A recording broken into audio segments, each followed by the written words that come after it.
As fotos de hoje e história serão das cidades de Jaú e Araraquara, além da cidade extinta de Jataí, que existia no Vale do Paraíba, que em 1934 passou a ser distrito de Cachoeira Paulista, estado de São Paulo. Sejam bem-vindos ao meu canal no tempo antigo e vamos para as fotos. As fotos retratam o momento de estruturação urbana de Jaú e ajudam a elucidar o modo como ocorreu o crescimento das cidades do estado durante a expansão cafeeira.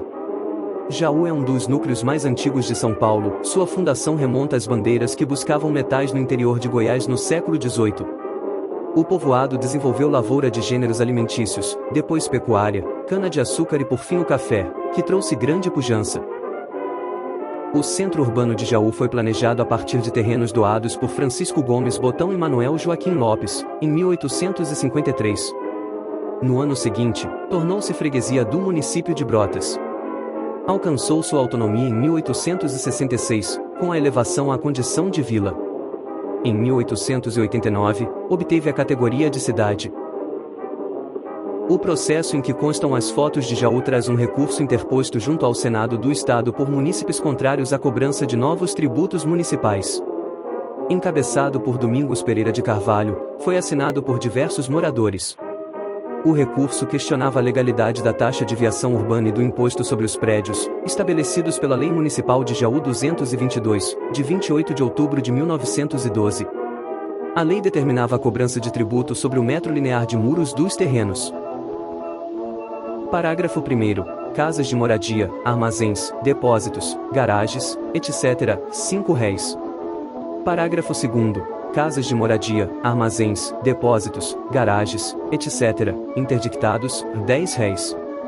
Parágrafo 3º. Muros de alvenaria, R$5.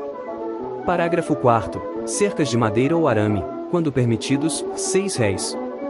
Parágrafo 5º. Terreno em aberto, R$10. Os autores do recurso reclamavam que, embora o imposto tivesse sido criado pela duração de 2 anos, com o intuito de executar o calçamento da cidade, terminado o período a cobrança foi mantida. Em suas justificativas, os moradores confrontaram o modelo de ocupação urbana que defendiam com o desenvolvimento que a nova lei municipal estimulava. A cidade de Jaú ocupa, atualmente, uma área diminuta e está cercada de terrenos de valor relativamente baixo, por onde a cidade se pode facilmente desenvolver. Em longa argumentação, os moradores ponderaram que em ruas mais centrais e de maior movimento comercial era de se compreender que o interesse mercantil se empenhasse para que desaparecesse o espaçamento das edificações, facilitando o contato com o público. Deram o exemplo de Santos, que assim procedera em 2 ruas centrais. No entanto, em Jaú, argumentavam eles, o imposto incidia uniformemente, até em ruas que se encontravam afastadas do perímetro urbano. Destacaram ainda o caráter proibitivo do imposto, que asfixiava a indústria dos hortelãos, ou lhes encarecia os produtos, forçando os proprietários a construir casas, ou a abrir mão de suas propriedades para evitar a absorção do fisco. O processo tramitou rapidamente. Segundo nos informa um ofício enviado ao Senado pelo prefeito de Jaú, Alcides de Barros, o Poder Público Municipal negociou com os reclamantes e publicou a Lei Municipal 238, de 1916, modificando a Lei 222, de 1912, de modo a atender aos reclamos. Finalizando o processo, a Resolução 1, de 30 de julho de 1918, assinada por R.J. Pinto Ferraz, e a de Guzmão, e aprovada pelo Senado, confirmou o parecer 2 da Comissão de Recursos Municipais do Senado Estadual, que registrava: revogada a lei contra a qual se recorre, desaparece o objeto do recurso.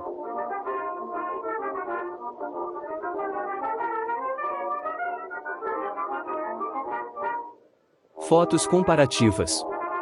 Imagens do município de Jataí, que à época tinha apenas 3.000 habitantes, foram incluídas na petição dos moradores para demonstrar que o distrito de Paz de Aparecida tinha condições urbanas e população muito superiores, devendo portanto ser emancipado.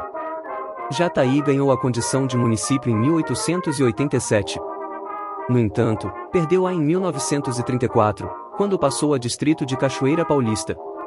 As fotos aqui reproduzidas são de 30 de junho de 1924.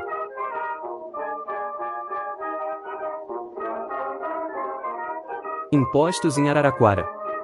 A estrutura urbana ganhou complexidade e surgiram novos conflitos, caso do processo aqui estudado. No documento enviado à Câmara dos Deputados do Congresso Estadual, Sebastião Afonso dos Santos encabeçou o abaixo-assinado de 47 moradores contrários à tributação de suas propriedades, que entendiam estar na área rural e não urbana, conforme estabelecia a Câmara Municipal, que passou a tributá-los. Derrotados na Câmara Municipal, os proprietários recorreram ao Senado Estadual, alegando que a taxação de suas propriedades rurais, imposto territorial, era responsabilidade das autoridades estaduais e, portanto, seria inconstitucional o município estabelecer qualquer cobrança.